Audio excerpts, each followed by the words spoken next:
Welcome back to English Unlocked, the podcast where we talk about real English through honest, slow conversations. I am Luna. And I am Luca. Good to be here again. Luca, can I ask you something a little embarrassing first? Oh, that is never a good start. But go ahead. Have you ever corrected someone's English in your head and then realized you were actually wrong? More times than I want to say. Why? Because I used to think good English meant following every grammar rule perfectly. Every single one. And then what happened? And then I started listening to native speakers. And they break rules all the time. Calmly. Confidently. And everyone understands them perfectly. Right! That moment is confusing the first time you notice it. Really is. So today we are talking about grammar rules. Specifically, why good English sometimes breaks them, and why that is not a mistake. It is actually how real language works. And we are not saying grammar does not matter, it does. But there is a difference between rules that help you communicate and rules that just make you feel nervous. Exactly. And if you have ever felt stuck because you were afraid of making a grammar mistake, this conversation is for you. By the end, we hope you feel a little more free, a little more ready to just speak. Before we continue, tell us in the comments, what is one grammar rule that still confuses you? We would love to hear it. Let us start at the beginning of this feeling, because I think most English learners have one moment where grammar starts to feel like a wall. I remember mine very clearly. I was in a class, maybe 16 years old, and my teacher wrote a sentence on the board. What was the sentence? Never end a sentence with a preposition. And she underlined it twice. So no, who are you talking to? Right. You had to say, to whom are you speaking? Which sounds very formal, very stiff. But nobody talks like that in real life. Nobody. And I remember sitting there thinking, if real people do not talk like this, why am I learning it? That is actually a really important question, because grammar rules come from somewhere. Some rules are old. Some were invented by people who wanted English to sound more like Latin. Which is strange, because English is not Latin. Not even close. But for a long time, people thought Latin was more refined, more intelligent, so they tried to make English follow Latin rules. And some of those rules stayed in textbooks for a very long time. And now learners feel guilty for breaking rules that native speakers have been breaking for hundreds of years. That is the uncomfortable truth. Right there. It is, and I think the guilt is the real problem, not the grammar itself. So let me ask you this. If someone says, who are you talking to? Does that sound wrong to you? No, it sounds completely normal, friendly, even. And if someone says, to whom are you speaking? In a casual conversation, It sounds a little uncomfortable, like they are preparing to give a speech at a formal dinner. so the rule creates the wrong feeling for the situation. That is a good way to say it. Grammar rules do not exist in empty space. They exist inside situations, inside real conversations, inside real relationships. And the job of language is to connect people. If your sentence is technically perfect, but sounds cold or strange, it is not doing its job. Right? The goal is communication, not perfection. I love that. Say that again slowly. Actually. The goal is communication, not perfection. Every English learner should write that somewhere they can see it. Stick it on the wall. Or the mirror. Wherever you look every morning. But I want to say something important here. We are not saying all grammar rules are useless. Some rules are very, very important. Can you give an example? Sure, she go to school every day is confusing. A native speaker will understand it, but it creates a small moment of friction. Something feels slightly off. The correct form, she goes to school every day, is clearer. It is smoother. So some rules help the listener. They reduce confusion. Exactly. Those rules are worth learning carefully, but other rules, like never ending a sentence with a preposition, or never starting a sentence with and or but, Those rules are more about tradition than about actual communication. and breaking them does not confuse anyone. In fact, starting a sentence with but is actually very common in good writing and natural speech. It creates contrast, it creates rhythm, and it sounds human. So the question every learner should ask is, does this rule help people understand me better? Or does it just make me sound more nervous? Okay, I want to get specific here, because I think learners sometimes feel like they are alone in making certain mistakes, but they are not mistakes at all. Which ones are you thinking about? Let us start with me and I. How many times have you heard someone say, between you and I? Many times, from very confident native speakers. And technically, the correct form is between you and me, because after a preposition, you use me, not I. But between you and I sounds natural to many people. They have heard it so often that it feels correct. So a learner hears this and gets confused. They studied the rule, they know the textbook answer, but the person next to them is saying something different. And that person is not embarrassed. They are not apologizing. They are just talking. I think that moment, that gap between the textbook and real life, is one of the most frustrating parts of learning English. Because you feel like you did everything right, and then reality does not match the lesson. And you start wondering, was my teacher wrong? Was the book wrong? Am I wrong? Nobody is wrong. Exactly. Language is just alive. It changes. It bends. It adapts to how real people use it. And real people are complicated. Very complicated. Another example. They, as a singular pronoun. Some grammar books still say they can only be plural. But in spoken English, we use they for one person all the time. Someone left their bag here. I hope they come back for it. That sentence is completely natural. Nobody is confused. They is doing its job perfectly. And in formal writing, you might choose he or she or restructure the sentence. But in conversation, they works. Context again. Always context. And this is something I want to say clearly. Knowing when to adjust your language is a sign of good English, not bad English. There is something I noticed when I started speaking English more regularly. The people who sounded most natural were not always the most accurate. What do you mean? I mean, they sometimes made small grammar mistakes. But they did not stop. They did not look nervous.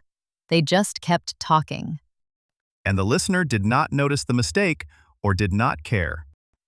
Because the energy was confident. The communication was clear. I think there is a real lesson there. A hesitant sentence with perfect grammar can sound less confident than a flowing sentence with one small error. Yes. Because hesitation breaks the rhythm of conversation. It makes the listener feel like they should wait, or help, or correct you. And that pressure makes speaking harder. A lot harder. I had a friend who was very good at grammar exercises. She scored perfectly on every test. But But in real conversations, she would freeze. She would start a sentence, hear herself, decide it was not grammatically perfect, and stop in the middle. that sounds exhausting. It was for her and for the people talking to her. Because they just wanted to connect with her. They did not want a perfect sentence. They wanted her. That is honestly a little emotional to hear. It is, right? And I think a lot of learners do this. They edit themselves so heavily that the real version of them never comes out. And the real version of you is more interesting than any grammar exercise. I believe that completely. So when you feel yourself freezing, when you feel yourself stopping mid-sentence to check the grammar in your head, what do? I have a small trick. I remind myself, this is not an exam. There is no teacher. There is just a person in front of me who wants to understand me. That is a good reframe. And if I say something a little wrong, I can add to it. I can say, actually, what I mean is, and try again. That is very normal. Native speakers do that constantly. All the time. It is not a sign of weakness. It is just how conversation works. Okay, I want to make sure we are being balanced here, because we have been talking a lot about rules that do not matter so much. Fair. Some rules matter a lot. So let us be honest about that. Subject-verb agreement, for example. Yes, she goes, not she go. That one creates real confusion. Tenses matter too. I saw him yesterday versus I see him yesterday. That second one is hard to understand. Because tense tells the listener when something happened. Without it, the time of the action is unclear. And clarity is the whole point. The rules that help clarity are worth learning deeply. The rules that just make you sound more formal or more old-fashioned, those you can relax about a little. I also think article usage matters a lot. A and the. Because for speakers whose first language does not have articles, it can take a long time to feel natural. Right. And getting them wrong does not always cause confusion, but it can create a small feeling of distance. Like something is slightly off, even if the listener cannot say exactly what. So articles are worth practicing, not because you will be judged, but because they help you sound smoother. And sounding smoother makes speaking feel easier, which makes you more confident. It all connects. Everything connects. So how does a learner know when to follow a rule and when it is okay to relax about it?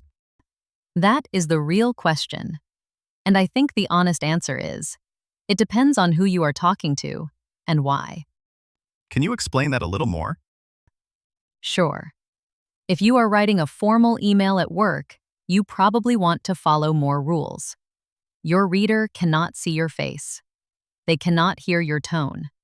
All they have is your words. So the words need to work harder. Exactly. In writing, clarity and correctness matter more. But in conversation, In conversation, you have so much more. You have your voice, your expressions, your energy. Even a slightly imperfect sentence can be completely clear because of context. and the other person is usually trying to understand you. They are on your side. Right? They are not waiting for you to make a mistake. Most people just want a normal, comfortable conversation. So the writing rule and the speaking rule are sometimes different. Very different. And that is actually something a lot of learners do not realize. They treat English like one thing, but speaking and writing are really two slightly different skills. And you need both, but you develop them differently. And the standards are different. A small grammar slip in a spoken conversation is nothing. The same slip in a formal document might look careless. So the context always tells you how careful to be. Always, and becoming aware of context is itself a big step in language learning. Because it shows you are thinking like a communicator, not just a grammar student. And communicators connect. Grammar students just worry. We have all been grammar students at some point. Absolutely. And it is a valid place to start. But at some point, you have to graduate from the rules and start trusting yourself a little more. I want to talk about what real English confidence actually looks like, because I think learners imagine it in a very specific way. What way?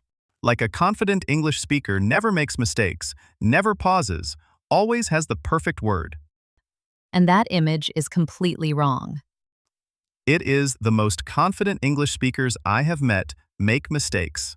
They pause, they say, and you know, and what is the word? And then they find the word, or they find a different word, and they keep going. Because they are not afraid of the imperfect moment. They trust that the conversation will continue. And it always does. That trust is confidence. Not perfect grammar, not a perfect accent. Just the belief that you have something to say and the conversation will hold. And honestly, that kind of confidence is something you build by speaking, not by studying more rules. You cannot study your way into confidence. You have to speak your way into it. Small conversations, small moments, small wins. And every time you finish a sentence, even an imperfect one, you are practicing confidence. You are showing yourself, I can do this. And over time, that proof builds up. And one day, you realize you are not translating in your head anymore. You are just talking. That is such a good feeling when it finally happens. It is one of the best feelings in language learning. I want every listener to get there.